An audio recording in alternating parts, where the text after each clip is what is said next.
Gucci is crowned the world's hottest brand.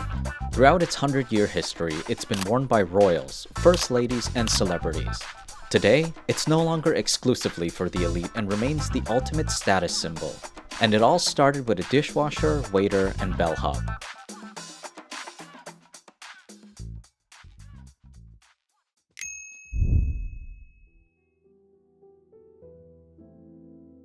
On March 26, 1881, Guccio Gucci was born in Florence, Italy. His parents were humble merchants who made straw hats and expected Guccio to take over.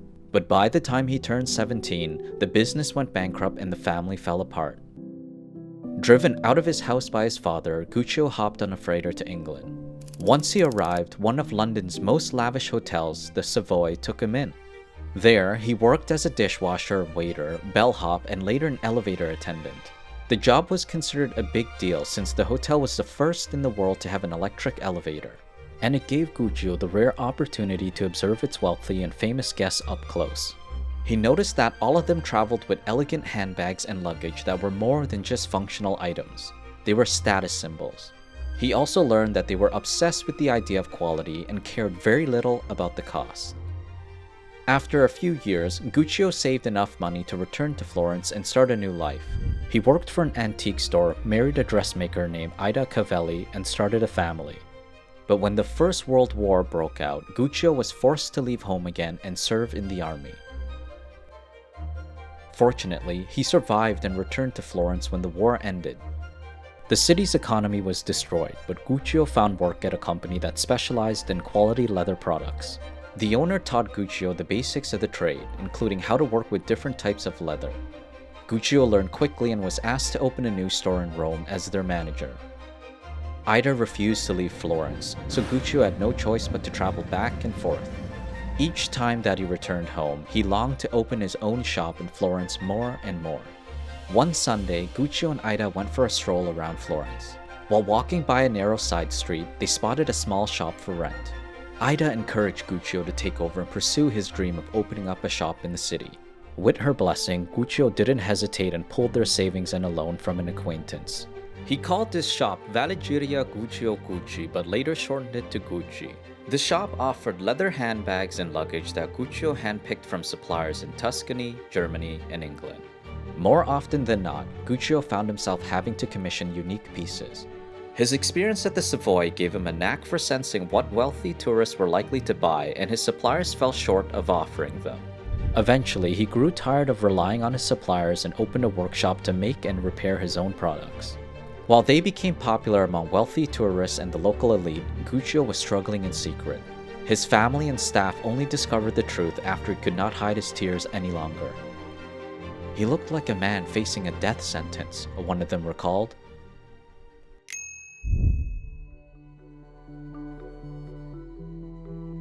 Like many entrepreneurs, Guccio struggled to turn a profit within the first few years of opening. Suppliers who let him buy goods on credit were demanding payment, and some clients did not pay what they owed. Guccio was strapped for cash to pay for his bills and had no choice but to give in to what he had feared most. "Unless a miracle happens, I can't stay open another day," Guccio admitted to his family and staff. Guccio's future son-in-law could not bear to see him in pain as though he was facing a death sentence, so he offered to give him a loan from the savings he put aside to marry his daughter Grimalda. Guccio humbly accepted. Within the next few months, he was able to pay back the loan in full and hire a team of artisans. Each one was responsible for completing a product on their own from start to finish. Sometimes the process involved putting together 100 different pieces and took an average of 10 hours. As Guccio's business and team grew, Italy's leadership changed. Several nations imposed harsh sanctions on the country, and Guccio could no longer buy all the leather he needed. To save his shop from closing a second time, he took a chance on making new products. First, he made handbags and luggage with both canvas and leather. Leather was only applied to the most used parts of the products: the corners, clasps, and straps. Later, he expanded his product line with accessories, including belts, wallets, and shoes. His loafer was the first in the world to have a gilded snaffle. Meanwhile, one of Guccio's sons, Aldo, was thinking bigger. He had traveled all over Europe and discovered many were interested in his family's products. Why not bring Gucci to them, he thought to himself. When he brought up the idea of expanding to other cities, Guccio shot him down. He believed it was too risky and doubted they could come up with the money. Aldo remained convinced that it was a great opportunity and secretly asked their bank for a loan. Guccio eventually caved in and opened a second shop in Rome. It turned out to be the family's savior when the Second World War broke out and Rome became an open city. Soldiers swarmed the shop to buy anything that they could send to their mothers, wives, or girlfriends back home. When the war ended, Guccio scrambled to get loans from several banks to keep both shops open. And while he remained short on supplies, his team continued to make new and more unique products with what they had, including bamboo-handled and pigskin bags. By the early 1950s, Guccio ran a third shop in Milan. Meanwhile, his sons Aldo, Rodolfo, and Vasco were far from home. They secretly flew to New York to find a location for their first American store. With a $6,000 bank loan in their pocket, they settled on a small shop just off of Fifth Avenue. When Guccio found out through a telegram, he was furious. "Come home immediately, you crazy boys," he cabled back. To him, their plans were nothing more than a reckless scheme, but once again, he caved in. Unbeknownst to his sons, it would become one of the last things that he could do for them.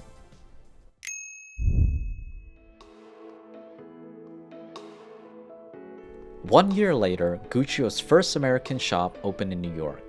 It made history as one of the first Italian labels to have its own store in the city and was known as one of the most exclusive labels in Europe. Royals and celebrities worldwide were fans, including Queen Elizabeth II, Princess Grace of Monaco, Jackie Kennedy, Sophia Loren, Elizabeth Taylor, and Katharine Hepburn. It was clear that New York was just the beginning of a worldwide expansion and that the Gucci family had much to celebrate. But 2 weeks after opening their store, celebrations came to a halt.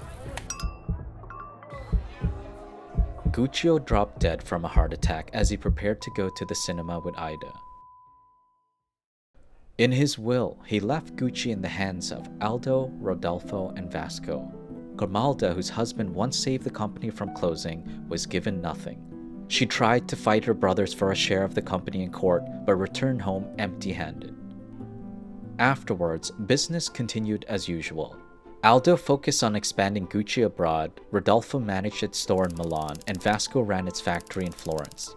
Meanwhile, Gucci's reputation was growing among the elite.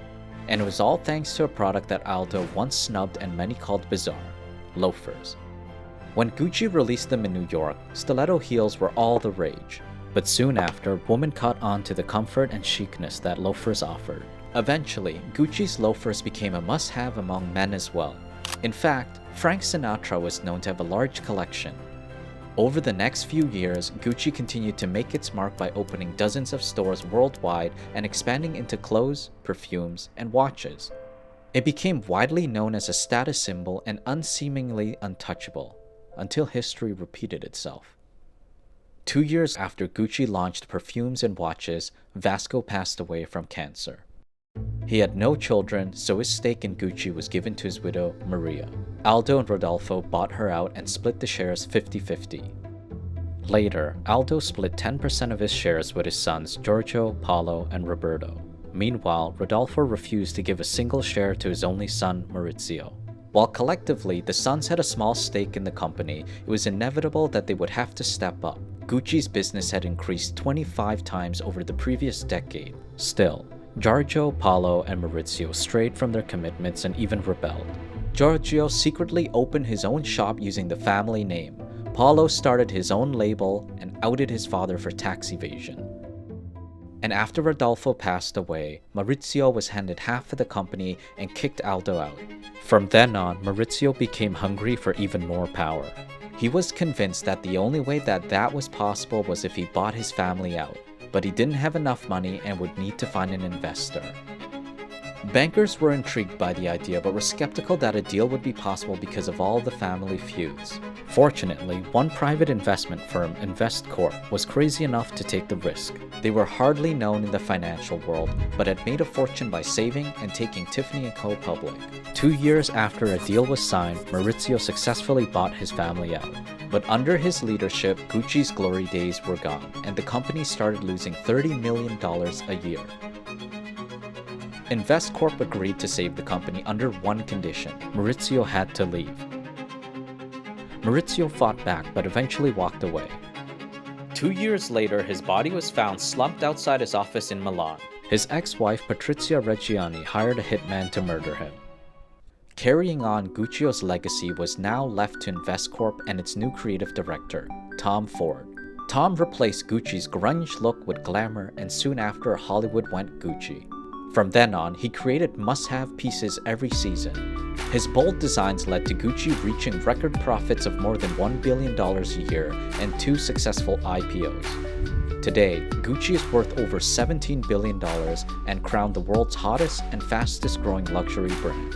It's also favored amongst millennials and teens, thanks in part to bringing in an outsider. This is the story of how a dishwasher built a billion-dollar luxury brand that survived a series of war, bankruptcy, and family feuds. If you're interested in watching a part 2 on the outsider who made Gucci even more popular, like and subscribe to our channel.